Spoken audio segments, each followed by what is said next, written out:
हरे कृष्णा प्रभु जी, दंडवत प्रणाम। हरे कृष्णा प्रभु जी, हरे कृष्णा, दंडवत प्रणाम।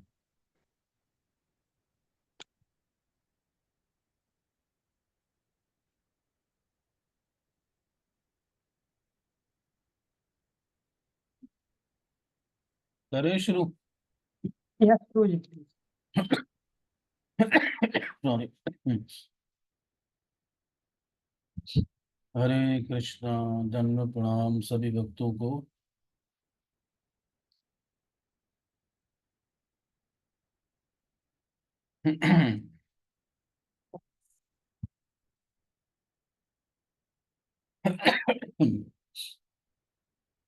तो शुरू करते हैं मंगलाचरण से।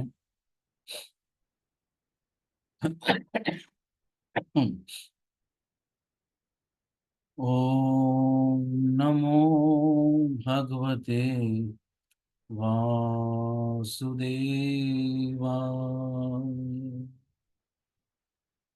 ओम नमो भगवते वासुदेवाय।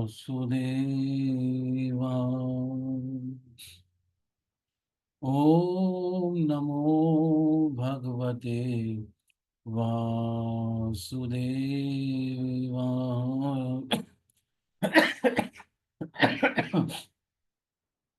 नारायणं नमस्कृत्य नरं चैव नरोत्तमं देवीं सरस्वतीं व्यासं ततो जयमुदीरये। नष्टप्रायेषु भद्रेषु नित्यं भागवत सेवया भगवतीरुत्तम श्लोके भक्तिर्भवति नष्टकी। ॐ अज्ञानतिमिरान्धस्य ज्ञानञ्जनशलाकया चक्षुरुन्मीलितं येन तस्मै श्रीगुरुवे नमः। श्रीचैतन्यमनोभीष्टं स्थापितं येन भूतले स्वयं रूप कदा मह्यं ददाति स्वपदान्तिकम्।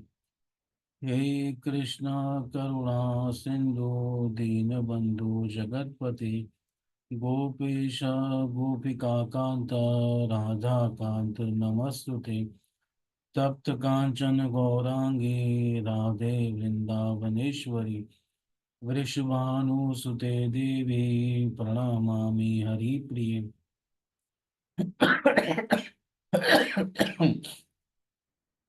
वाञ्छाकल्पतरुभ्यश्च कृपा सिन्धुभ्यैव च पतितानां पावनेभ्यो वैष्णवेभ्यो नमो नमः। जय श्री कृष्ण चैतन्य प्रभु नित्यानंद श्री अद्वैत गदाधर शिवासादि गौर भक्तवृंद। हरे कृष्णा, हरे कृष्णा, कृष्ण कृष्ण हरे हरे, हरे राम, राम राम हरे हरे। नमो विष्णुपादाय कृष्णपृष्ठाय भूतले श्रीमते भक्तिवेदांत स्वामिन् इति नामिने। नमस्ते सारस्वती देवे गौरवाणी प्रचारिणे निर्विशेष शून्यवादी पाश्चात्य देश तारणे। हरे कृष्णा। तो आप सभी भक्तों का इस्कॉन द्वारका की ओर से शिक्षा क्लासेस में हार्दिक स्वागत है। और हम इस सत्र में भागवतम के श्रीमद् भागवतम के सप्तम अध्याय की चर्चा करेंगे। तो 6 अध्याय तक हमारे हो चुके हैं। और छठे अध्याय में जो है नारद जी पांचवें और छठे अध्याय में व्यास और नारद देव जी के बीच में संवाद होता है, जिसमें नारद जी जो है व्यास देव जी को प्रेरणा देते हैं श्रीमद् भागवत की रचना करने की।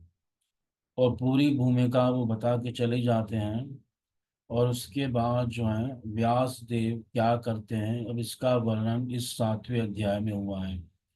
तो प्रारंभ करते हैं पहले श्लोक से। ग्रंथ रहा श्रीमद् भागवतम स्कंद 1 अध्याय 7 और श्लोक संख्या 1। शौनकवाच निर्गते नारदे सूत भगवान् बादरायणः श्रुत्वांस्तदभिप्रेतं ततः किम अकरोत् विभुः। तो शौनक जी प्रश्न कर रहे हैं सूत गोस्वामी से। वो कह रहे हैं, हे सूत जी, सूतः निर्गते नारदे, जब नारद जी चले गए व्यास देव जी के आश्रम से, बद्रिका आश्रम में जहाँ वो व्यास देव जी का आश्रम था, तो उसके बाद तत् अभिप्रेतम श्रुतवान भगवान बादरायण, कह रहे हैं आवाज कम आ रही है, आवाज कम आ रही कम आ रही है क्या मेरी? और कोई भी बताओ। ठीक है, आ रही है प्रभु जी, आवाज तो सही आ रही है। फिर आप अपना देखिए, कोई दिक्कत होगी। मेरी तरफ से तो कोई दिक्कत नहीं है। तो भगवान बादरायणः श्रुत्वांस तद अभिप्रेतम, भगवान बादरायण ने यानी वेद व्यास ने उनका अभिप्राय सुना, जो वास्तव में उनका खुद का भी अभिप्राय था, पर नारद जी ने उसको स्पष्ट रूप से वर्णन किया, तद अभिप्रेतम। ततः उसके बाद किम अकरोत् विभु, उन सर्वज्ञ सर्वव्यापक सर्वसमर्थ वेद व्यास ने उसके बाद क्या किया, ततः किम अकरोत् विभु। वेद व्यास के लिए दो संबोधन है, एक भगवान बादरायणः एवं दूसरा है विभु। विभु का मतलब है जो सर्वज्ञ है या सर्वशक्तिमान, जो सर्वव्यापक हैं, उनको विभु कहते हैं, क्योंकि वो वेद व्यास भी भगवान के अवतार ही हैं और भगवान शब्द भी है।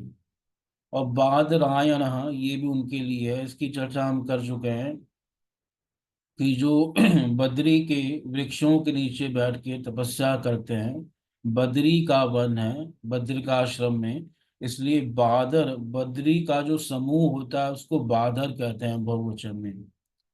बद्री नाम समूह इति बादर, बादर ऐनम यस्य स बादरायण। तो जो बद्री वृक्षों का समूह है उसको बादर कहते हैं, और बादर में जो नीचे आश्रय लेता है उसको बादरायण कहते हैं।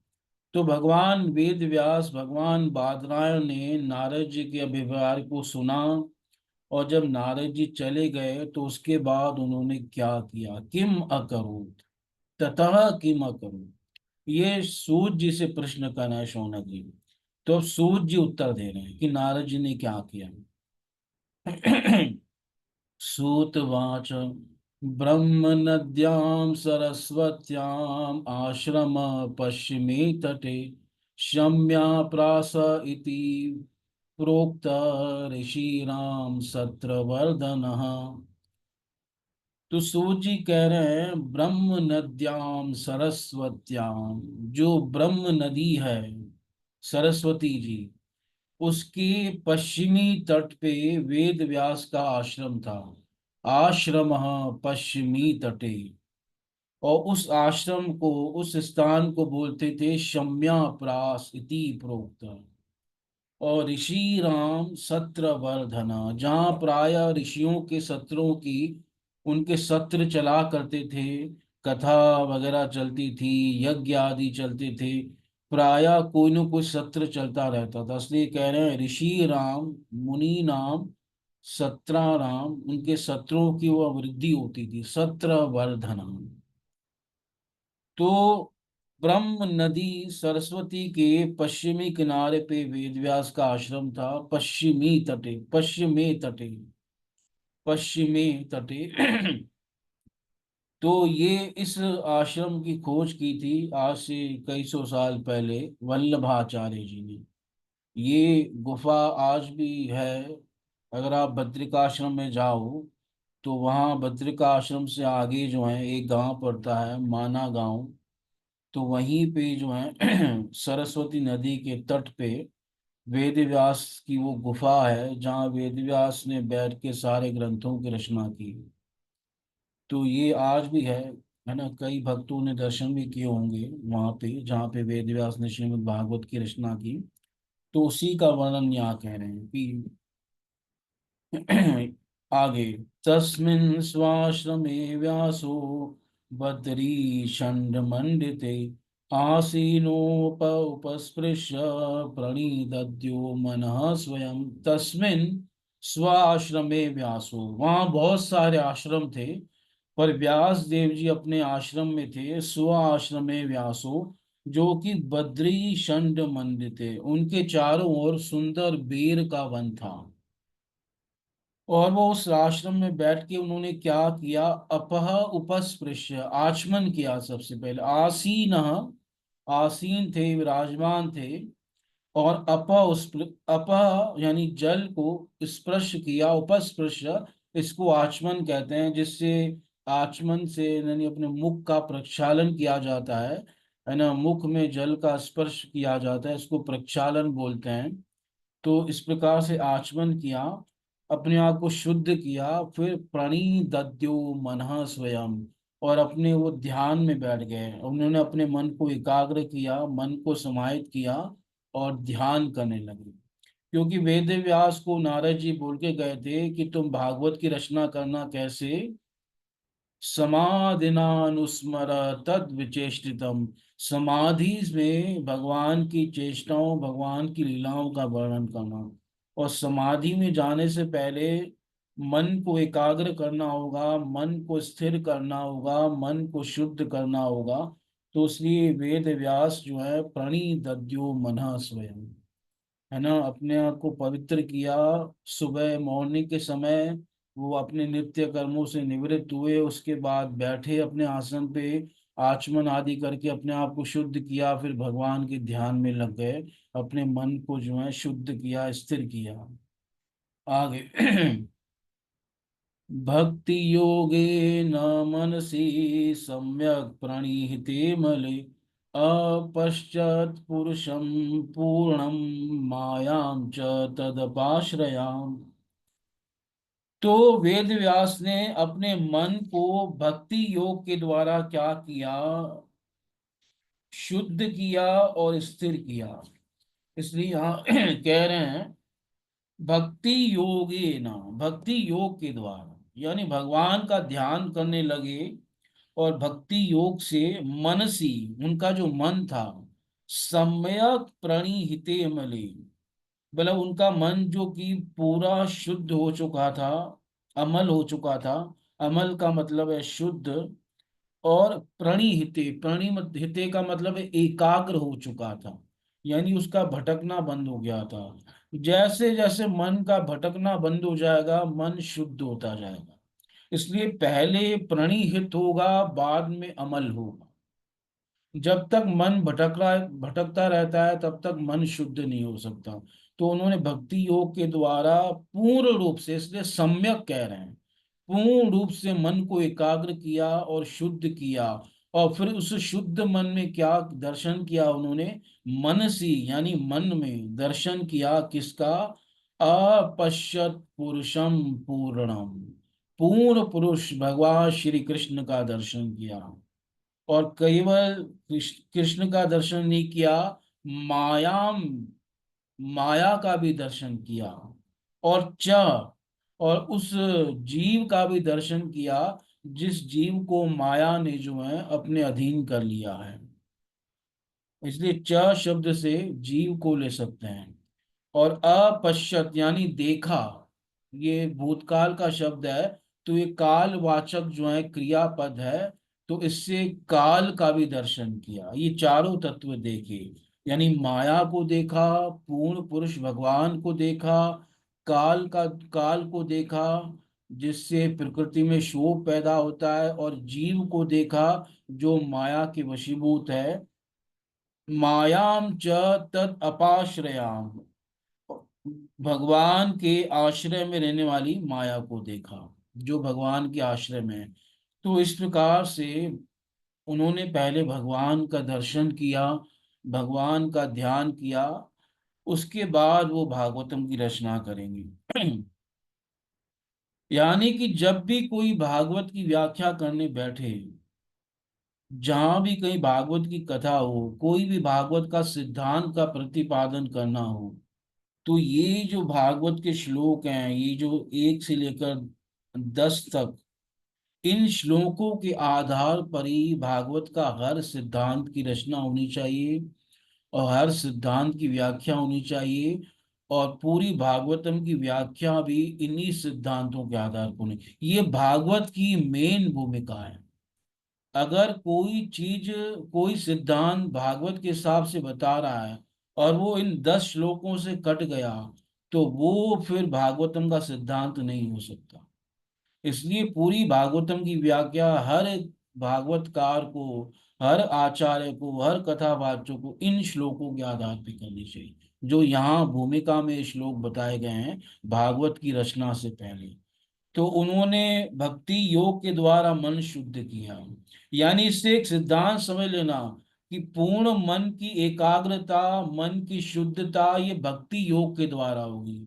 अगर कोई चल के आगे आपको एक श्लोक दिखा दे भागवत में कि नहीं भाई मन शुद्ध होता है अष्टांग योग से, तो वो भागवतम का मेन सिद्धांत नहीं होगा। मेन सिद्धांत ये होगा जो यहाँ पे वर्णन है ना। यहाँ पे ऐसे कई सिद्धांत निकलेंगे इन श्लोकों में जिनकी हम चर्चा करेंगे, उन्हीं के हिसाब से पूरी भागवतम की व्याख्या होनी चाहिए। तो भक्ति योग के द्वारा उन्होंने अपने मन को शुद्ध किया और परम पुरुष का दर्शन किया, माया का दर्शन किया, है ना।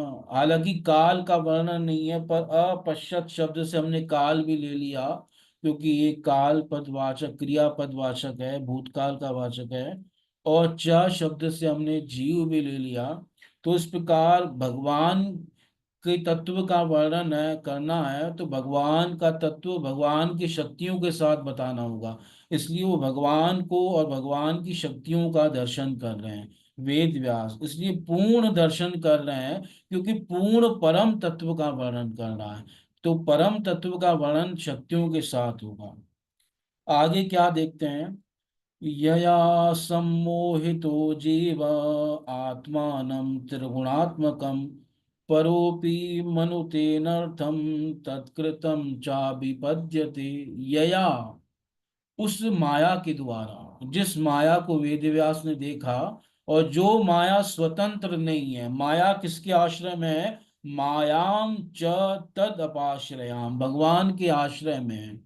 इसलिए अगर कोई कल को ये सिद्धांत बताए कि माया स्वतंत्र है, तो नहीं, माया स्वतंत्र नहीं है, माया हमेशा भगवान के आश्रय में है। इसलिए यहाँ पे ये कहा गया है, इसलिए इसी सिद्धांत के हिसाब से पूरी भागवतम की व्याख्या होगी। यया सम्मोहितो जीव, जिस माया से जीव मोहित हो गया। तो यहाँ पे फिर एक सिद्धांत पता चला कि ये जीव जो है, इसमें ये मतलब ऐसा है, ये भगवान ने ऐसी डाली है योग्यता या कमी कह लो, कि ये माया से मोहित हो सकता है, और ये माया से मोहित ही है।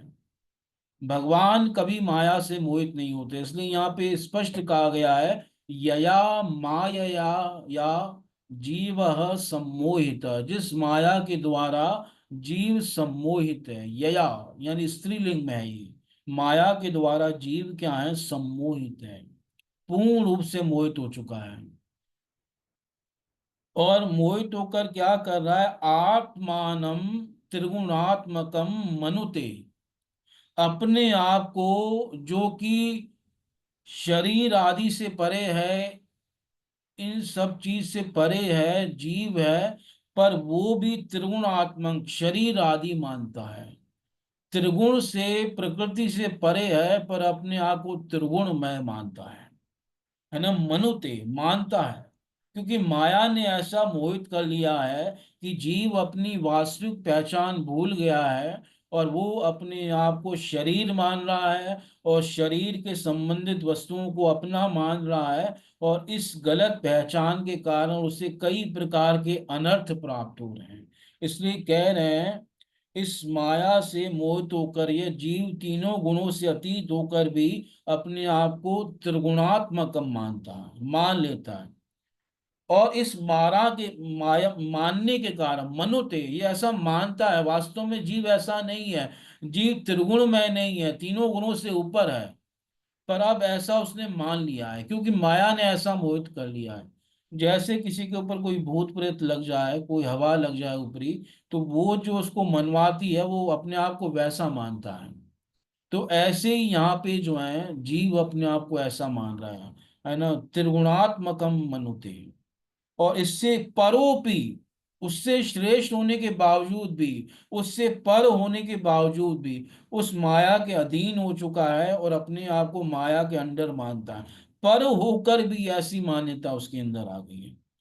और उससे क्या होता है, अनर्थम तत्कृतम, यानी इस मानने के कारण, तत् यानी मननम कृतम, उस मान्यता के कारण अनर्थम चाभिपद्यते, इससे कई अनर्थ प्राप्त होते हैं। यानी जो इसका अर्थ नहीं है, जो इसका प्रयोजन नहीं है, उस प्रयोजन में, उसके अर्थ में जो बाधक हैं, उसको अनर्थ कहते हैं। कई प्रकार के अनर्थ इसको प्राप्त होते हैं।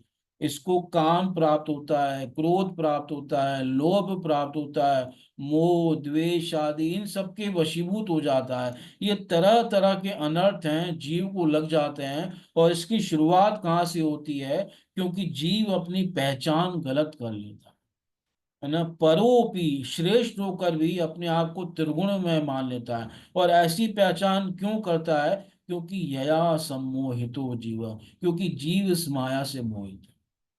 तो ये जितने सिद्धांत हैं उन्हीं के आधार पे भागवत की व्याख्या होनी चाहिए, कि जीव जो है वो माया से मोहित हो सकता है और वो अपनी पहचान गलत बना लेता है। यानी जीव के पास इतना ज्ञान नहीं है कि वो अपने आप को जान सके, अपनी पहचान वो गलत बना लेता है। यानी उसका ज्ञान जो है आच्छादित चेतन वाला है, वो आच्छादित हो सकता है, ढक सकता है, और माया उसको ढक लेती है।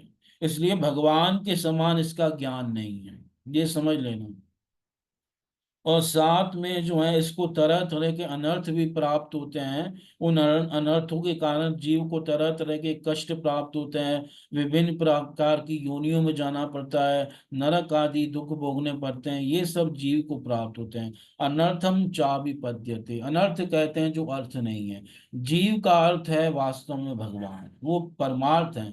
और उसमें जो बाधक हैं चीजें, उसको अनर्थ कहते हैं। तो ये कई अनर्थ उसको प्राप्त हो जाते हैं।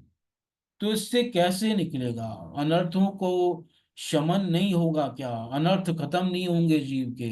या जीव इन्हीं अनर्थों में, इन्हीं दुखों में भटकता रहेगा, इसका कोई उपाय नहीं है? तो वहां इसका उपाय है, अनर्थोपशमम साक्षात भक्ति योगम अधोक्षजे, लोकस्य जानतो विद्वांस चक्रे सात्वत संहिताम। अनर्थोपशमम साक्षात, अनर्थों का भी उपशमन हो जाएगा, उसके अनर्थ भी खत्म हो जाएंगे। पर कैसे खत्म होंगे? भक्ति योगम, भक्ति योग करने से, स्पष्ट है ना। ये भी एक सिद्धांत है कि जीव के अनर्थ किससे खत्म होंगे, और किसी योग से खत्म नहीं होंगे, केवल भक्ति योग से। और वो भक्ति भी किसके प्रति होनी चाहिए? अधोक्षजे, अधोक्षज के प्रति भक्ति होनी चाहिए। अधोक्षज भगवान का नाम है, जिसका मतलब होता है जो इंद्रियों की पहुंच से परे हैं, जहां तक इंद्रियां नहीं पहुंच पाती, उन भगवान को जो है अधोक्षज कहते हैं। तो भक्त अधोक्षज का जब भक्ति योग होगा, और वो भी भक्ति योग कैसा? साक्षात, साक्षात का मतलब साक्षात भक्ति योग होगा, है ना, केवल भक्ति योग होगा, उसमें कोई मिलावट नहीं होगी। तो ऐसा जब भक्ति योग होगा अधोक्षज के प्रति, तो उसके सारे अनर्थ जो हैं चले जाएंगे। लोकस्य जानतो, पर संसार इस बात को नहीं जानता, है ना। संसार इस तत्वों से, इन सब बातों से अनभिज्ञ है। इसलिए कह रहे हैं लोकस्य जानतो, पर वेद व्यास जानते हैं, विद्वान वो जानते हैं। इसलिए जीवों के कल्याण के लिए, जीवों के हित के लिए, जीवों को भक्ति योग प्राप्त हो सके, इसलिए उन्होंने क्या किया? चक्रे सात्वत संहिताम, सात्वत संहिता की रचना कर दी। यानी इस भागवतम पुराण की रचना कर दी। इसका एक नाम है सात्वत संहिता, ये भक्तों की संहिता है। और इसकी रचना कर दी वेद व्यास ने। ये किस लिए की है? कि इन्हें कृष्ण का भक्ति योग प्राप्त हो। अधोक्षज का भक्ति योग प्राप्त। इसीलिए भागवतम की रचना की है।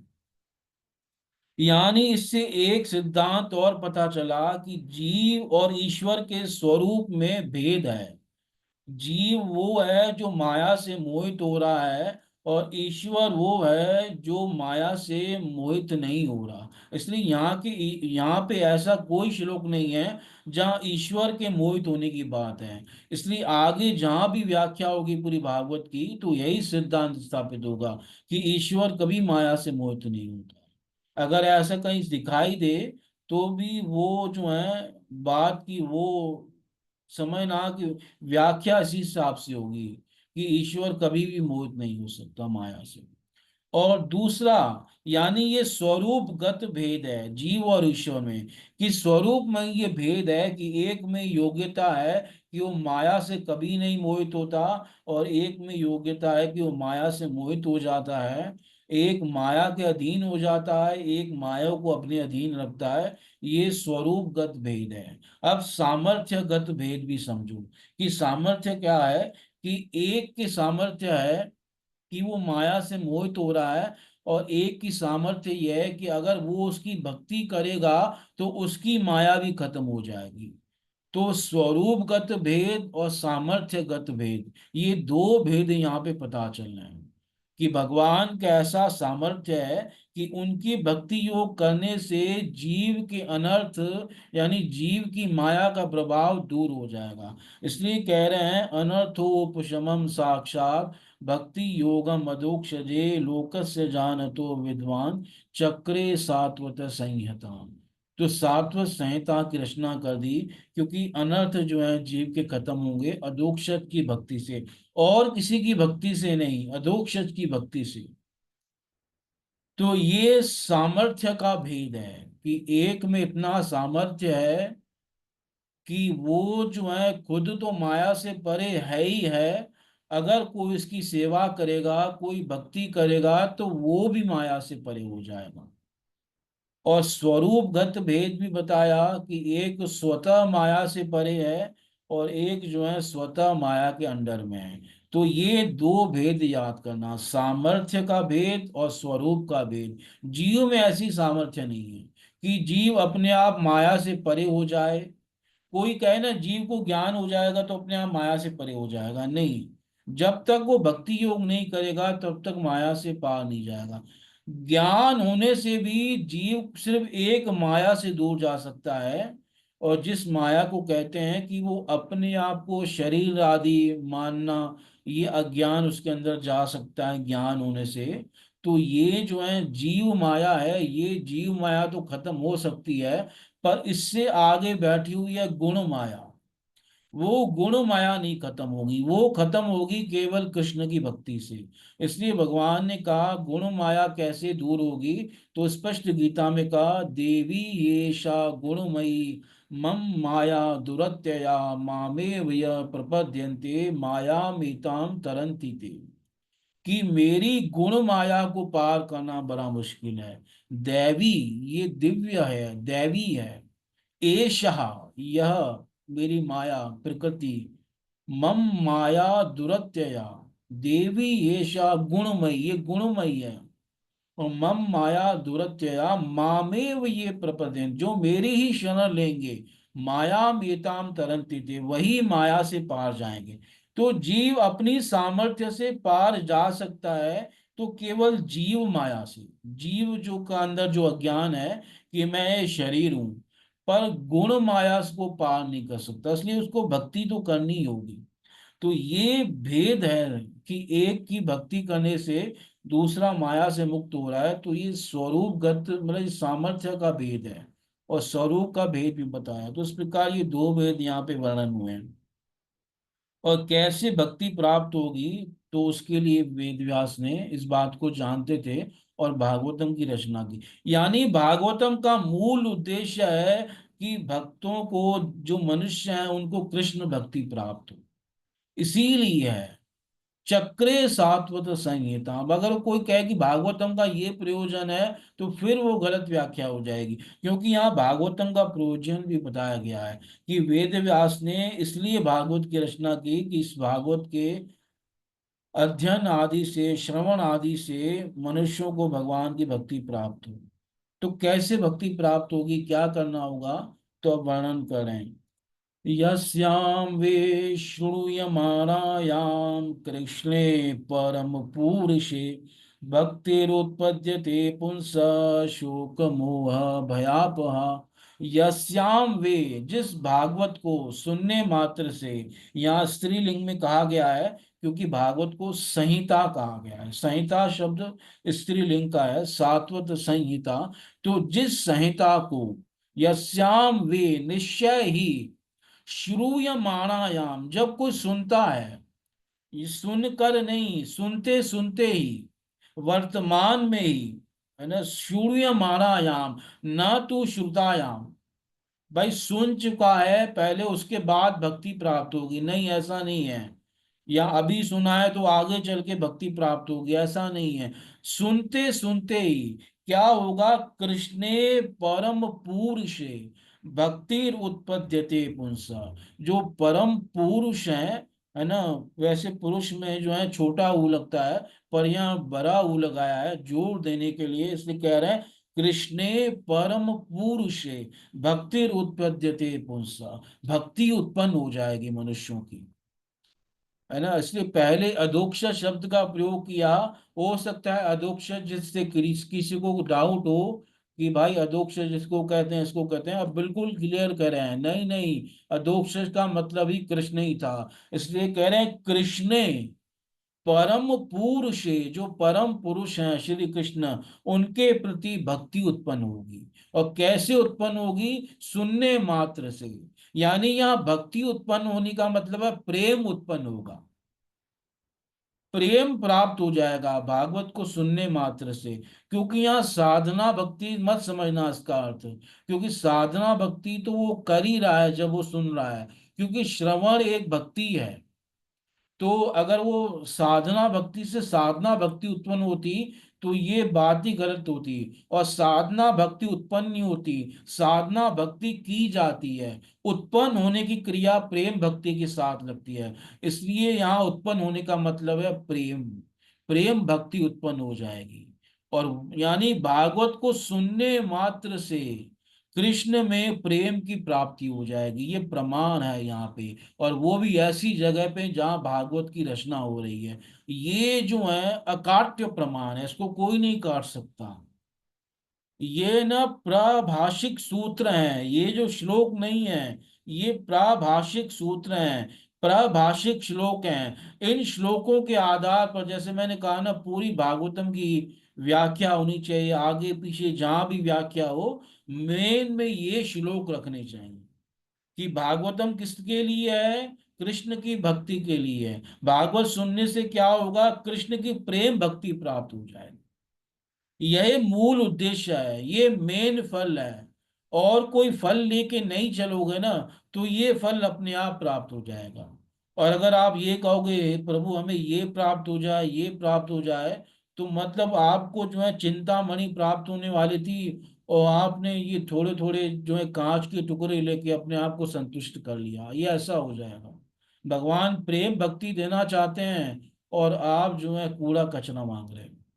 तो ये सुनने मात्र से जो है भक्ति, प्रेम भक्ति प्राप्त हो जाएगी। इसलिए भक्ति उत्पद्यते पुंसाम यस्याम वे श्रूयमाणायाम, जिसको सुनने मात्र से, सुनते हुए, कृष्ण परम पुरुष है, भगवान श्री कृष्ण ही परम पुरुष हैं। यहाँ कृष्ण की सुप्रीमेसी, यानी वो परम भगवान है, एक बार फिर से भागवत ने क्लियर कर दी। इसलिए भागवतम कह रहा है कृष्ण ही परम पुरुष है, वही परम तत्व है, वही स्वयं भगवान है। और उनके भक्ति, उनके प्रति प्रेम भक्ति उत्पन्न हो जाएगा। वो भक्ति क्या करेगी, शोक मोह भयापह, वो शोक को खत्म कर देगी, मोह को खत्म कर देगी, और भय को खत्म कर देगी। यानी भूतकाल के कष्ट खत्म हो जाएंगे, वर्तमान के कष्ट खत्म हो जाएंगे, और इवन भविष्य के कष्ट भी खत्म हो जाएंगे। जो भूतकाल के कष्ट हैं उनके लिए हमें शोक होता है, हम पश्चाताप करते हैं, पछतावा होता है ना, हम बड़े दुखी रहते हैं। जो भूतकाल के कष्ट हैं उसको शोक कहते हैं, और जो वर्तमान के कष्ट हैं उसको मोह कहते हैं, हम मोहित हैं। और जो भविष्य कोई कष्ट आने वाले हैं उनको लेकर हमें भय लगा रहता है, कहीं ऐसा ना हो जाए, कहीं ये वस्तु ना छिन जाए, कहीं ये ना हो जाए, इसको भय। तो ये तीनों कालों के कष्टों को खत्म कर देती है, इसलिए कह रहे हैं शोक मोह भयापह। तो इस प्रकार से वेदव्यास ने भागवतम की रचना की, अपने आप को शुद्ध किया और भगवान का दर्शन किया, और भगवान का दर्शन करके साथ में भगवान पूर्ण पुरुष का दर्शन किया। इसलिए कह रहे हैं ना, अपश्यत पुरुषम पूर्णम। और पूर्ण पुरुष वो कब है, जब उनकी शक्तियां उनके साथ हैं। तो उनकी शक्तियों का भी दर्शन किया, माया का दर्शन किया, काल शक्ति का दर्शन किया, जीव शक्ति का दर्शन किया, कंप्लीट ब्रह्म का दर्शन किया। जैसे आकाश में केवल चंद्रमा हो, तारे आदि नहीं हो, तो वो जो है चंद्रमा इतना सुंदर नहीं लगता। इसी प्रकार ब्रह्म भगवान भी अपनी शक्तियों के साथ सुंदर लगते हैं। मतलब कहने का भाव यह है, भगवान जो है कंप्लीट तभी माने जाते हैं जब उनकी शक्तियां होती हैं। और जहाँ उनकी शक्तियों के प्रति निष्ठा नहीं होती, तो वहां ब्रह्म जो है कंप्लीट नहीं माने जा सकते। वो ब्रह्म ज्ञान भी कंप्लीट ज्ञान नहीं है जहाँ उनकी शक्तियों का ज्ञान नहीं है। तो वेद व्यास ने पूर्ण पुरुष को देखा है उनकी शक्तियों के साथ। इसलिए भागवत में सुखदेव जी ने भी कहा, व्यरोचद अधिकम तात पुरुष शक्ति भीर यथा। एक श्लोक है 10वें स्कंद में, जब रासलीला हो रही थी तो भगवान सब गोपियों के साथ मध्य में थे, तो भगवान इतने अधिक सुशोभित लगे। तो वो सुखदेव जी कह रहे हैं कि यहाँ भगवान बहुत सुंदर लग रहे हैं। व्यरोचत अधिकम तात, हे तात, हे परीक्षित, यहाँ बहुत सुंदर लग रहे हैं। क्यों, यहाँ ऐसा क्या है? क्योंकि भगवान अपने गोपियों के साथ हैं। तो भगवान का सौंदर्य, मध्य मणि नाम हेमा नाम महामरकतो यथा। जैसे मणियों, मध्य मणि नाम, जैसे मणियों, और हेमा नाम, सोने के जो हैं मणियां होती हैं, उनमें महामरकत मणि लगे, ऐसे भगवान जो है कृष्ण गोपियों के मध्य लग रहे हैं। और फिर कह रहे हैं पुरुष शक्ति भी रहता, जैसे परम पुरुष शक्तियों के साथ बहुत अधिक सुशोभित लगता है। जैसे कोई राजा होता है, अब वो खाली राजा जाएगा तो इतना अच्छा तो नहीं लगेगा। राजा के साथ उसकी सेना, उसका मंत्रिमंडल, उसका कोष, उसका ये सब पूरी प्रजा, जब ये सब होती है तब राजा की शोभा होती है, तब वो राजा राजा कहलाता है। तो इस प्रकार से उन्होंने पूर्ण पुरुष को देखा, और इस प्रकार से उनकी शक्तियों को देखा, और साथ में ये भी देखा कि जीव के अज्ञान का कारण क्या है। तो जीव के अज्ञान का कारण है उसकी मान्यता, वो गलत चीज में अपनी मान्यता कर बैठा है। और उस मान्यता का कारण है भगवान की माया, जिसके कारण जीव मोहित हो चुका है, और उससे तरह तरह के उसे अनर्थ प्राप्त हो रहे हैं। और अनर्थों का उपशमन भक्ति योग से होगा, और लोग इस बात को नहीं जानते, और कैसे भक्ति प्राप्त होगी।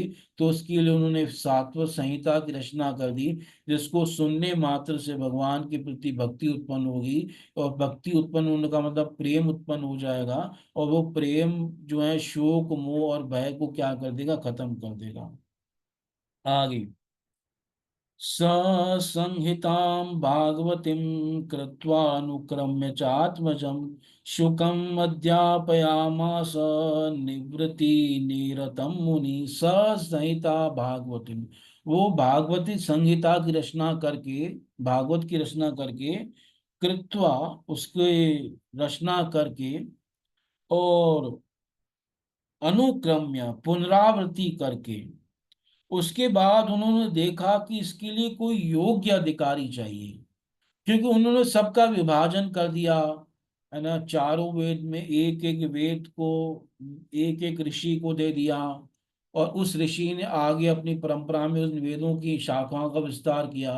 तो ऐसे सब उन्होंने प्राणों का भी आचार्य बनाया। अब भागवत का आचार्य किसको बनाए, किसको दें? क्योंकि ये सबसे श्रेष्ठ ग्रंथ अब उन्होंने लिखा है।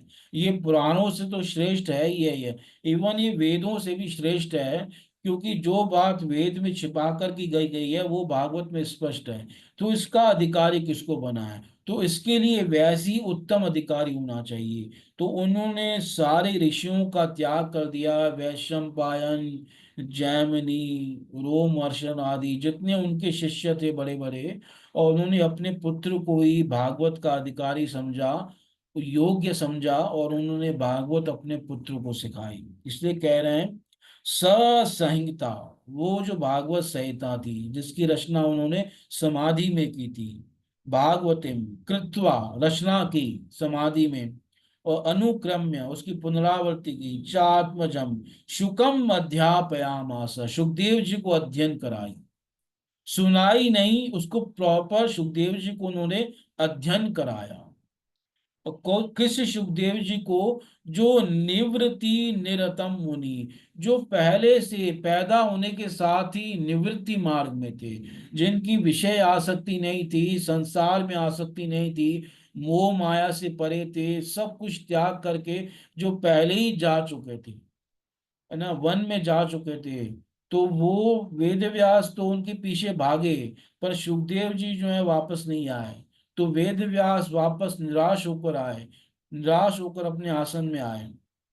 फिर बाद में, है ना, सुखदेव जी एक वन में तपस्या कर रहे थे, तो उनके शिष्यों ने बताया कि एक जो है महात्मा को तपस्या कर रहे हैं।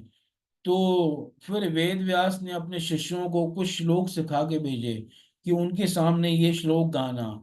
और जब उनके शिष्यों ने वो श्लोक गाए, तब वो श्लोक, जब सुखदेव जी समाधि में लीन थे, तो वो ये दिव्य भागवत के श्लोक उनकी समाधि में चले गए, और वहां उनकी समाधि टूटी। और जब उन्होंने ये श्लोकों का अर्थ पे विचार किया, अरे कृष्ण इतने सुंदर हैं, अहो बकी, मतलब पहला श्लोक जो है ये था, बरहा पीडम नटवर वपु कर्णयो कर्णिकारम बिभ्रदवास कनक कपीशम वैजंतीम चमालाम रंध्रान वेरुणधर सुदया पूरयन गोपविंदे विंदारण्यम स्वपद रमरम प्राविशद गीत कीर्ति। तो जब ये श्लोक सुना, इसमें श्री कृष्ण के दिव्य सौंदर्य का वर्णन हुआ है, और किस प्रकार से वो मुरली वादन वेणु वादन कर रहे हैं, ये सब वर्णन हुआ है। तो इस प्रकार से सुखदेव जी की समाधि में जब ये श्लोक आया, उनकी समाधि टूटी कि श्री कृष्ण इतने सुंदर हैं। पर फिर उन्होंने कहा कि भाई सुंदर हैं वो, हमारे ऊपर दया थोड़ी करेंगे, फिर वो समाधि में चले गए। उसके बाद एक श्लोक उन्होंने और सिखा के भेजा, अहो बकीयम स्तन कालकूटम, कि जिसमें वो वर्णन है कि कैसे भगवान ने पूतना के ऊपर भी कृपा कर दी, उसको दात्री गति दे दी, माता की गति दे दी। तो ऐसा दयालु और कौन होगा? तो जब ये सुना, तो सुखदेव जी आ गए कि उनके पास, ये श्लोक तुमने किससे किसने सिखाया? तो उनके शिष्यों ने कहा ये हमारे गुरुदेव ने सिखाए हैं, और उनके पास ऐसे 18,000 श्लोक हैं। तो तब सुखदेव जी वापस आए, यानी जो चले गए थे भागवतम उनको फिर वापस ले आए अपने पिता के पास। और तब वेद व्यास ने देखा ये सबसे योग्य अधिकारी है, तो शुकम अध्यापयामास, पूरी भागवतम उनको अध्ययन कराई, और जो कि पहले से निवृत्ति निरतम मुनि। अब शौनक जी फिर प्रश्न कर रहे हैं। तो जो प्रश्न उन्होंने किया था पहले उसका उत्तर दे दिया, आप फिर से प्रश्न कर रहे हैं। शौनक वाच सवे निवृत्ति निरतः सर्वत्र उपेक्षको मुनि कस्य वा बृहतीमेताम् आत्मा रामः समभ्यसत्। स वे निवृत्ति निरता, वे सुखदेव जी तो निवृत्ति में निरत थे, यानी त्याग के मार्ग में थे।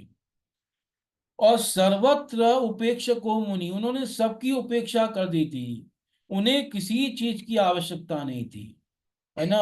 आवश्यकता होती है जब कामना होती है, वो सारी कामनाओं से परे थे, वो सबकी उपेक्षा करके चले गए थे, सर्वत्र उपेक्षको मुनि। तो ऐसे व्यक्ति ने कस्य वा, किस हेतु से, किस कारण से, बृहति मेताम, ये इस बृहति यानी विशाल संहिता का अध्ययन किया।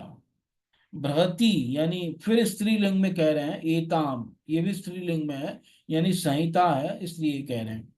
कस्य वा बृहतीम एताम आत्मा राम समभ्यसत। आत्मा राम व्यक्ति ने, जो अपने स्वरूप में रमण कर रहा है, जो आत्मा में रमण कर रहा है, उसने किस कारण से एक स्थान पे रुक कर इस महान शास्त्र का, इस विशाल ग्रंथ का अध्ययन किया, ये समझ नहीं आया। क्योंकि उनको कुछ आवश्यकता नहीं थी, वो कृत कृत्य थे, वो उनके सारे कृत्य पूर्ण हो चुके थे, और उन्हें किसी चीज की परवाह नहीं थी, किसी चीज की जरूरत नहीं थी, सबकी उपेक्षा कर दी थी, यानी कहीं किसी से कोई अपेक्षा ही नहीं थी। जो अपेक्षा करता है ना, वही दुखी होता है संसार में। इसलिए भगवान ने गीता में कहा है, हमारे भक्त अनपेक्ष होते हैं। अनपेक्ष शुचिर दक्ष। किसी की अपेक्षा मत करो, ये व्यक्ति हमारे लिए ये करेगा, ये करेगा, और वो जब नहीं करता फिर आप दुखी हो जाते हो। इसलिए जो भक्त हैं वास्तव में, वो किसी की अपेक्षा नहीं रखते। लोग इतने मतलब पागल हैं कि लोग बीमार हो जाएंगे ना, तब भी आराम से नहीं बैठेंगे, चैन से नहीं बैठेंगे, वो अपेक्षा करते हैं कौन कौन मिलने आया, कौन कौन चेक करने आया। और फिर जो कोई रिश्तेदार नहीं आता, कहता अरे देखा इतने बीमार थे, मिलने भी नहीं आए, एक बार हॉस्पिटल में भर्ती थे तब भी नहीं आए।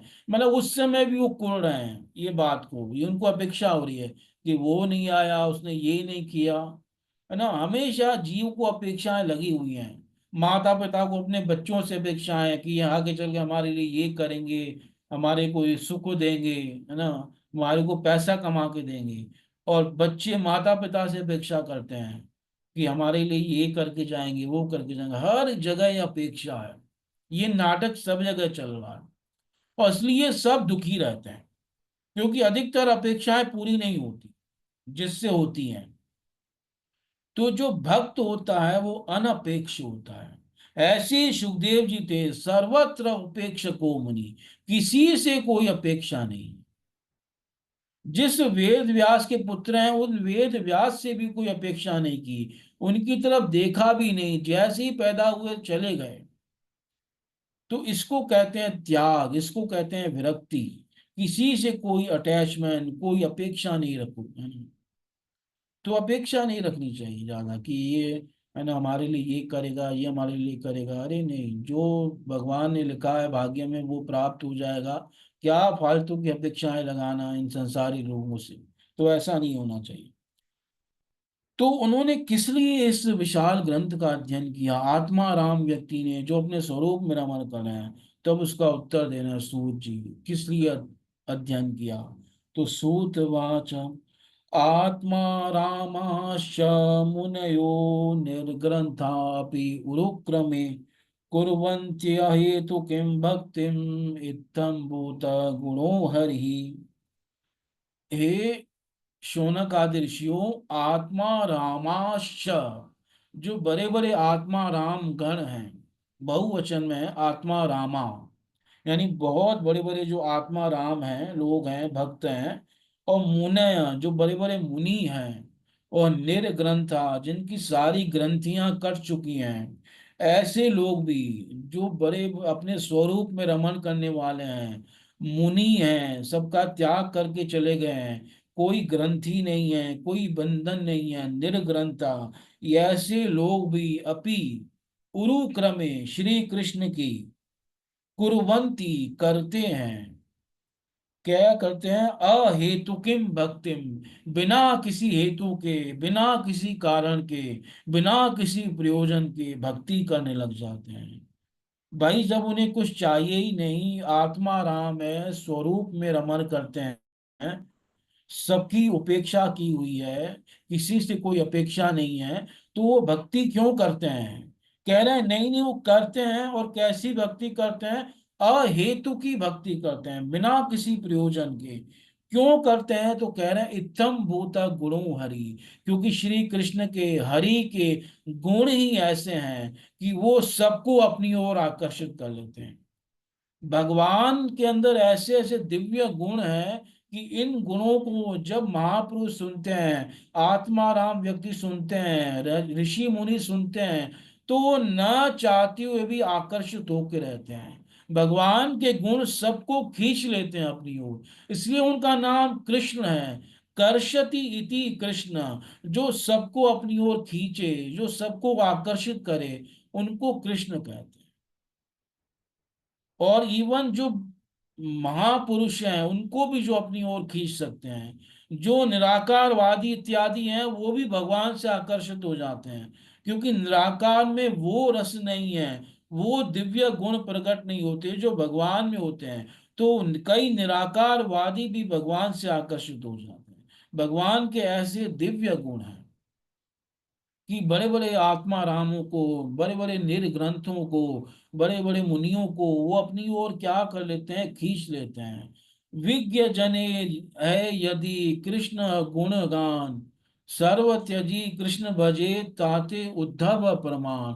जब विद्वानों को भी कृष्ण के गुणों का ज्ञान होता है तो वो सबका त्याग करके कृष्ण का भजन करते हैं। और इसके प्रमाण कौन है? इसके प्रमाण है उद्धव जी। विज्ञ जनेर है यदि कृष्ण गुण ज्ञान, सर्व त्यजी कृष्ण भजे ताते उद्धव प्रमाण। उमा राम स्वभाव जेहि जाना, ताई भजन बिनु भावनाना। भगवान शिव कह रहे हैं माता पार्वती से, "हे उमा, जो भगवान राम का स्वभाव जान लेता है, जो उनके गुणों को जान लेता है, उसको फिर भजन के अलावा कोई भाव नहीं आ सकता। भगवान का भजन वही लोग नहीं करते जो भगवान को नहीं जानते, जो भगवान के दिव्य गुणों को नहीं जानते, जो भगवान के स्वभाव को, भक्त वात्सल्य आदि स्वभाव को नहीं जानते, वो भगवान से दूर रह सकते हैं। जैसे ही कोई भगवान को जानेगा ना, वो भगवान से दूर रह ही नहीं सकता। भगवान उसे आकर्षित करेंगे ही करेंगे। इसलिए कहा गया है कि हे कृष्ण, आप चुंबक हैं, है ना, माधव त्वम चुंबकोसी। और जो ये स्त्रियां बहुत जल्दी आकर्षित हो जाती हैं श्री कृष्ण से। तो ये स्त्रियां जो हैं लोहे के समान हैं, जहां जहां आप जाएंगे ये आपसे आकर्षित होकर आपके पास आएंगी। तो इस प्रकार से जो है भगवान की भक्ति जो है करनी चाहिए, और बड़े बड़े लोग करते हैं, आत्मा हम लोग करते हैं। इसलिए चार कुमार भी जो है पहले निराकारवादी थे, और जब भगवान की दिव्य सुगंध, जैसे ही वो सभी लोकों में भ्रमण करते थे, और एक दिन ऐसे ही उनका मन किया भाई सभी लोकों में भ्रमण करते हैं, चलो वैकुंठपति नारायण की बड़ी महिमा है, एक बार उनके लोक में भी जाते हैं। और जैसे ही नारायण लोक में गए, और वहां पे भगवान के चरणों पर जो भक्तजन तुलसी ऑफर करते हैं, उसकी सुगंध जब नासिका में गई, तो भागवत में लिखा है कि वो जो ब्रह्म सुख अनुभव कर रहे थे, उस वैकुंठ में भी जो उन्हें ब्रह्म सुख मिल रहा था, वो एक तुलसी की सुगंध ने उसको फीका कर दिया। भागवत में लिखा गया है कि वो तुलसी की ऐसी दिव्य सुगंध आई, जो भगवान के चरणों में भक्तजन ऑफर करते हैं, तो उस सुगंध ने क्या कर दिया कि जो उनका ब्रह्म सुख था, वो सुख जो है फीका कर दिया, और उस ब्रह्म सुख का उन्होंने त्याग कर दिया। तस्यारविंद नयनस्य पदारविंद, किंजल कमिश्र तुलसी मकरंद वायु, अंतर्गतः स्वविवरेण चकार तेषां, संक्षोभमक्षरजुषामपि चेत तन्वो। तीसरा स्कंद 15वां अध्याय और 43वां श्लोक 43। तस्य अरविंद नयनस्य पदारविंद, वो जो कमल नयन भगवान है, उनके चरण कमलों पे जो तुलसी जी थी, किंजल का मिश्र, कह रहे हैं कि जो तुलसी मंजरी की गंध से जो सुवासित वायु थी, मकरंद, वो मकरंद उस वायु में था, है ना, जो तुलसी की सुगंध उस वायु में थी, और वो वायु भगवान के चरणों से वो इनके नासिका में चली गई, वो वायु अंतर्गत स्वविवरेण, नासिका की छिद्रों से चार कुमारों के, और तेषाम संशोभम चकार, उनको शोभ हो गया। यानी जो ब्रह्म सुख प्राप्त कर रहे थे, वो ब्रह्म सुख का उन्होंने त्याग कर दिया और ब्रह्म सुख फीका हो गया। अक्षर जुषाम अपी, यानी कि वो अक्षर यानी निराकार ब्रह्म सुख का आस्वादन कर रहे थे, और शरीर और चित्त में मतलब शोक पैदा हो गया। शोक पैदा होने का मतलब है वो सुख फीका हो गया। और फिर वो जो है इस प्रकार से, यानी वो वहां से भगवान के निराकार ब्रह्म का त्याग करके भगवान के सगुण साकार नारायण की क्या बन गए, शुद्ध भक्त बन गए। ऐसे ही सुखदेव जी भी हैं। वो जब भगवान के गुणों को सुनते हैं तो निराकार ब्रह्म का त्याग करके, समाधि का त्याग करके वेद व्यास के पास आते हैं और इनसे भागवतम सीखते हैं। तो ये भगवान के दिव्य गुण ऐसे ही हैं। ऐसे ही जनक महाराज थे। जनक महाराज भी ब्रह्म सुख में लीन थे, पर जब राम और लक्ष्मण को देखते हैं तो वो ब्रह्म सुख का त्याग कर देते हैं मन ही मन। और वो कहते हैं कि इन्हीं विलोकित अति अनुरागा, बर बस ब्रह्म सुख ही मन त्यागा। मैंने विवश होकर ब्रह्म सुख का त्याग कर दिया। यानी मैं इन दोनों बालकों को, राम और लक्ष्मण को, ऐसे देख रहा हूँ, इमही इन्हीं विलोक की अति अनुरागा, बड़े प्रेम से देख रहा हूं। और पता नहीं मेरे हृदय ने ब्रह्म सुख का क्यों त्याग कर दिया। इनके सौंदर्य के सामने वो ब्रह्म सुख फीका पड़ गया। और जनक महाराज भी वो क्या कर देते हैं, त्याग कर देते हैं। तो ऐसे ही हैं जो भगवान के दिव्य गुण हैं, वो आकर्षित कर लेते हैं सबको। ऐसे ही जो हैं मधुसूदन सरस्वती को भगवान ने अपनी ओर आकर्षित कर लिया। ऐसे ही विल्वमंगल ठाकुर को भगवान ने अपनी ओर आकर्षित कर लिया। विल्वमंगल ठाकुर जी लिखते हैं, अद्वैत वीथि पथकेर उपास्या, सुराज सिंहासन लब्ध दीक्षा, शठेन केनापि वयम हटेन, दासी कृता गोप वधु विटेन। वो कहते हैं कि हम अद्वैत मार्ग पे चलने वाले पथिकों के उपास्य थे। अद्वैत वीथि पथिकेर उपास्य, जो अद्वैत मार्ग पे चलने वाले, शंकराचार्य के मार्ग पे चलने वाले सन्यासी होते हैं, पथिक होते हैं, हम उनके उपास्य थे। यानी उनपे सबसे टॉप पे थे, उनके लीडर थे। स्वराज संगासन लब्ध दीक्षा, हमें जो है स्वराज सिंहासन, सबसे ऊंचा जो है पद प्राप्त हो गया था। यानी सारे सन्यासियों के लीडर थे। पर एक शठे न, एक जो है शठ ने, एक चालाक ने, शठे न के न पी, किसी ने, वयम हठे न, जबरदस्ती, दासी कृता, हमें अपना दास बना लिया, अपनी दासी बना लिया। गोप वधु विटेना, जो गोपियों के साथ लीला करते हैं, ऐसे किसी शठ ने हमको जबरदस्ती अपना भक्त बना दिया। यानी हमने वो ब्रह्म सुख आदि का वो सब मार्ग का हमने त्याग कर दिया और हम ब्रज में आ गए। तो ऐसे हैं भगवान के दिव्य गुण, वो किसी को भी आकर्षित कर सकते हैं।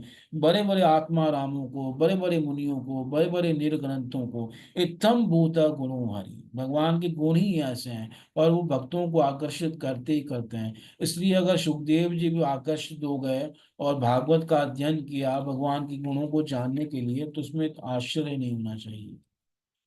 हरिर्गुण आक्षिप्त भगवान बादरायणी, अद्य गान्मदाख्यानम नित्यम विष्णु जनप्रिय। हरिर्गुण आक्षिप्त मति, हरि के गुरुओं ने उनकी मति को खींच लिया। भगवान बादरायणी, भगवान जो है बादरायणी यानी बादरायण के पुत्र, तो सुखदेव जी का नाम बादरायण ही है। उनके साथ भगवान का लगा रहे हैं कि भगवान संबोधन लगा रहे हैं, भगवान बादरायणी, उनकी मति को श्री कृष्ण के गुणों ने खींच लिया। और अद्य गान महदाख्यान, हम इस विशाल ग्रंथ का अध्ययन किया। और नित्यम विष्णु जनप्रिय, नित्यम विष्णु जनप्रिय का मतलब है कि ऐसे सुखदेव जी समस्त भक्तों को बहुत प्रिय हैं। वो हमेशा जो भगवान के भक्त हैं, जो भागवत कथा कहने वाले हैं, वो सुखदेव जी से बहुत प्रेम करते हैं। सुखदेव जी उनको बहुत प्रिय हैं, है ना। जो भक्त हैं वो सुखदेव जी से प्रेम करेंगे, जो भागवतकार हैं वो सुखदेव जी से प्रेम करेंगे। इसलिए कह रहे हैं नित्यम विष्णु जन प्रिय। अथवा इस प्रकार से जो है कथा आदि के संबंध से सुखदेव जी से सब प्रेम करते हैं।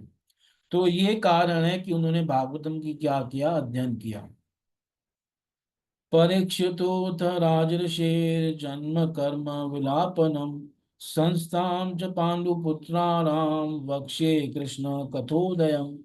अब वो प्रतिज्ञा कर रहे हैं कि मैं तुम्हें कथा सुनाऊंगा। अभी तक तो कथा की भूमिका चल रही थी, अब भागवतम प्रारंभ कर रहे हैं।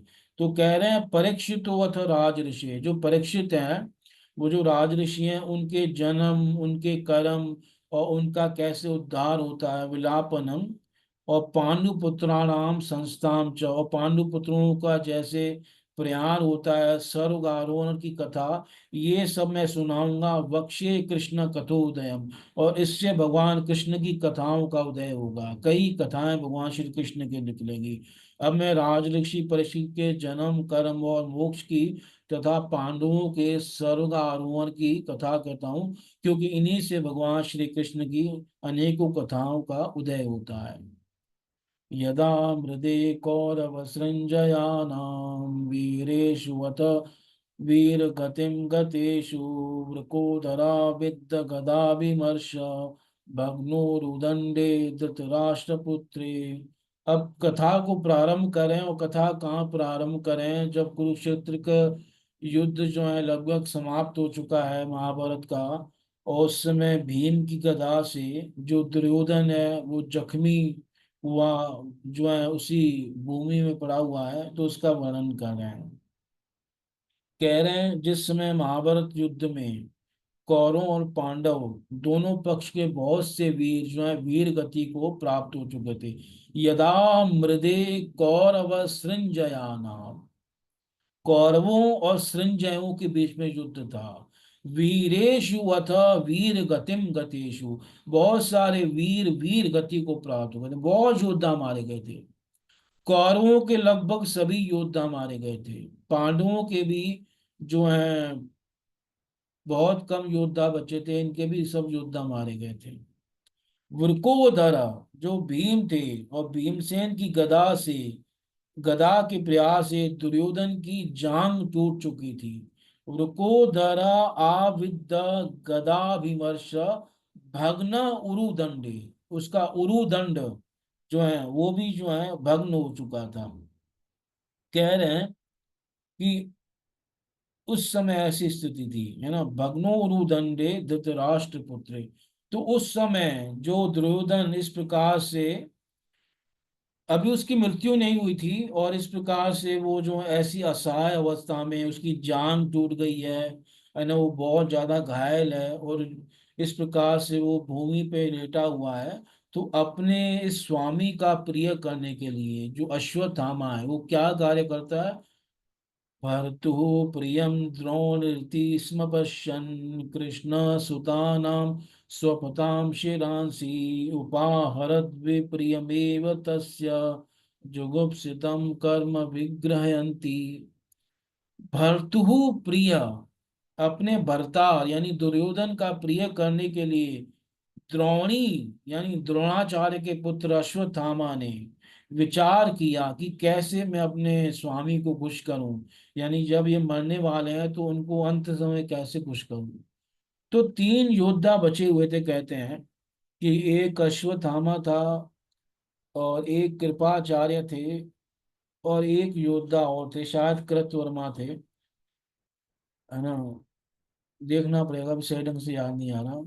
तो यहाँ शल्य ऐसा कोई योद्धा था जो बचे हुए थे, तीन योद्धा थे। तो वो जो है विचार करते हैं कि कैसे पांडवों को हराया जाए, क्योंकि युद्ध लगभग समाप्त हो चुका है। जो मेन योद्धा है दुर्योधन, वो भी घायल हुआ है, और ये भाग रहे हैं, किसी जंगल में है ये, अपने आप को बचा रहे हैं, और साथ में विचार भी कर रहे हैं क्या करें, कैसे जो है पांडवों को हराएं। तो ये एक वृक्ष के नीचे रात को बैठे होते हैं, और उस वृक्ष में कई सारे पक्षी जो हैं सो रहे होते हैं।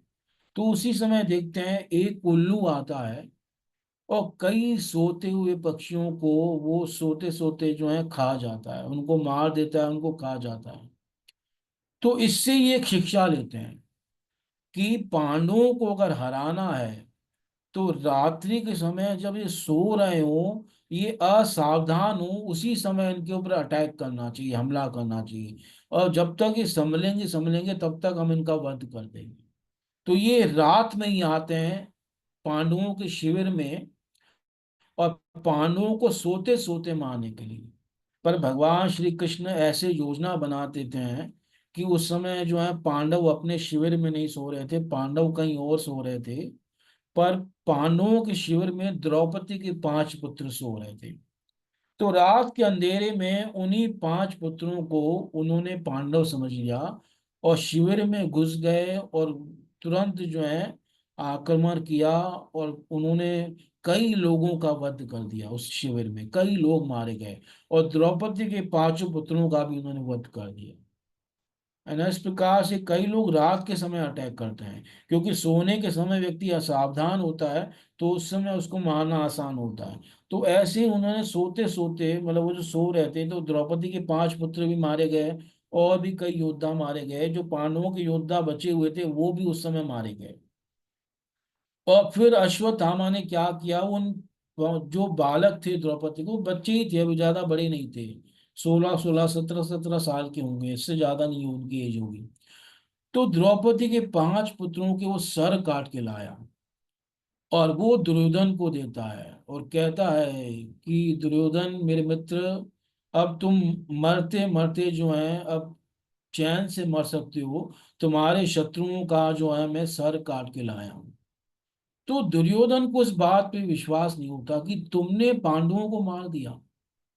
जो कार्य पितामह भीष्म नहीं कर पाए, जो द्रोणाचार्य नहीं कर पाए, जो कर्ण नहीं कर पाया, वो तुमने कर दिया। और तुमने जब मारा तो कृष्ण कहाँ थे, वो ये प्रश्न करता है कि भगवान, मतलब कृष्ण के रहते तुमने मार दिया। क्योंकि उसे पता था जब तक कृष्ण है पांडवों को कोई नहीं मार सकता, वो कोई ना कोई ऐसी योजना बना देते हैं। तो उन्होंने कहा उसके सर मुझे दिखाओ। तो जब अश्वत्थामा ने उसी रात में वो सर दिखाए, तो दुर्योधन ने उस सर को देखा और उसको थोड़ा दबाया तो सर दब गया। तो वो तो कहता अरे ये तो तुमने बच्चों को मार दिया, ये पांडवों के सर नहीं है, ये तो जो उनके बच्चे हैं उनके सर हैं। क्योंकि वो सर बड़े कोमल थे, वैसे ही नहीं थे, मतलब पांडवों के सर नहीं थे। तो ये बात दुर्योधन की भी अच्छी नहीं लगी, बड़ा विप्रिय कार्य हो गया दुर्योधन के। इसलिए कह रहे हैं भर्तु प्रियम द्रोणी इति संपश्यन कृष्ण सुतानाम स्वपताम शिरांसी। है ना। कृष्ण के जो पुत्र, कृष्णा के जो पुत्र हैं यानी द्रौपदी के, है ना, उनके शिरांसी, उनके सिरों को ले आया। और कब ले आया, स्वपताम, जब वो सो रहे थे। उपाहरत, उसको उपहार दिया उसने दुर्योधन को। पर विप्रियम एव तस्य, पर दुर्योधन इससे प्रसन्न नहीं हुआ, उसको भी ये कार्य बेकार लगा कि तुमने बच्चों को मार दिया, इससे मेरी निंदा और होगी। जुगुप्सितम कर्म विग्रहयंती। है ना। जुगुप्सित कार्य की सभी क्या करते हैं, निंदा करते हैं। यानी ये बहुत जुगुप्सित कार्य हो गया अश्वत्थामा के द्वारा। तो कह रहे हैं विग्रहयंती, इसकी सभी निंदा करते हैं। तो यहाँ पे फिर दुर्योधन की उसके बाद मृत्यु हो गई, क्योंकि दुर्योधन को दो चीजें एक साथ प्राप्त हो गई, सुख और दुख। क्योंकि उसको ये श्राप मिला था, जब उसको एक साथ सुख प्राप्त होगा और दुख प्राप्त होगा तो उसकी मृत्यु हो जाएगी। तो जैसे ही अश्वत्थामा ने ये समाचार सुनाया कि मैं तुम्हारे शत्रुओं को मार दिया है, तो उसे सुख हुआ कि पांडव मारे गए। पर जैसे ही उसको पता चला कि पांडव नहीं मारे, पांडवों के पुत्र मारे गए हैं, तो उसको उसी समय दुख हुआ। इसलिए कहना है विप्रियम एव तस्य, तो उस समय दुर्योधन की क्या हो गई, मृत्यु हो गई। वो जख्मी तो पहले ही से था, घायल तो पहले ही था, ये समय का श्राप का पूरा हुआ तो उसकी मृत्यु हो गई। और इधर जब सब उठे तो सबको पता चला कि सोते हुए बच्चे मारे गए, कई योद्धा मारे गए, तो द्रौपदी बहुत विलाप करने लगती है।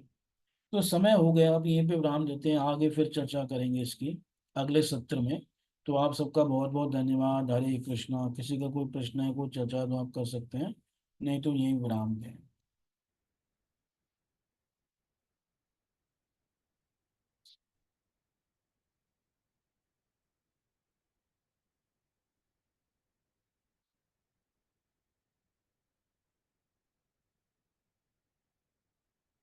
हाँ जी, नितिन कुमार प्रभु जी। हरे कृष्ण प्रभु जी, धन्यवाद। थैंक यू प्रभु जी। प्रभु जी, मेरा ये क्वेश्चन था, मतलब ये बहुत दिनों से मेरे मन में थी कि जो भागवतम जो शुरू हुई है प्रभु जी, ये हम्म महाभारत के युद्ध के अंत से शुरू हुई है प्रभु जी। तो हम्म इसके पीछे क्या कारण हो सकता है, और हमने इसको पहले से क्यों नहीं, व्यास जी ने पहले से क्यों नहीं शुरू करा इससे? एक्चुअल में ये भागवतम शुरू करनी है क्योंकि ये मेन कथा किसके बीच में हो रही है, सुखदेव जी और परीक्षित महाराज के बीच में हो रही है। तो इसलिए वो सुखदेव और मतलब परीक्षित महाराज जो उसके मुख्य श्रोता हैं, तो उनके चरित्र से इसको शुरू करना चाहते हैं। और उनके चरित्र से पहले जो योजना बन रही है उनके चरित्र की, तो वो महाभारत के अंत से ही बन रही है। कि महाभारत के अंत में कैसे जो है दुर्योधन घायल है और उस प्रकार उसकी मृत्यु होती है, फिर अश्वत्थामा जो है उसके पीछे अर्जुन भागता है, आगे चल के वर्णन आएगा। फिर अर्जुन ब्रह्मास्त्र का प्रयोग करता है और फिर इस प्रकार से आगे फिर वो उनके गर्भ को भी नष्ट करना चाहता है कि पांडवों का बीज भी नष्ट हो जाए। तो परीक्षित महाराज को भी नष्ट करना चाहते हैं, तो भगवान उसकी रक्षा करते हैं। तो परीक्षित के जन्म से जो है कथा शुरू करनी थी, क्योंकि परीक्षित मुख्य श्रोता हैं और वो किस प्रकार से ऐसी अवस्था में पहुंचे कि उनको श्राप मिला, तो तब उनको भागवत सुनाई गई। तो मुख्य उद्देश्य था परीक्षित का जन्म। महाभारत का इतिहास बताना मुख्य उद्देश्य नहीं था, क्योंकि वो तो वेद व्यास पहले ही बता चुके हैं महाभारत ग्रंथ में। अब उसको दोबारा वो रिपीट नहीं करना चाहते, इसलिए मेन मेन पॉइंट बता के जो मुख्य पात्र हैं परीक्षित, उनके जन्म तक पहुंचना है, फिर उनके जन्म के आगे से कथा आगे बढ़ेगी। तो इसलिए वो वहां से शुरू कर रहे हैं, ये कारण है। यस प्रभु जी, ठीक है, थैंक यू प्रभु जी, थैंक यू, हरे कृष्ण। हरे कृष्ण। तो किसी का कोई प्रश्न नहीं है, फिर यही प्रोग्राम देखो जी।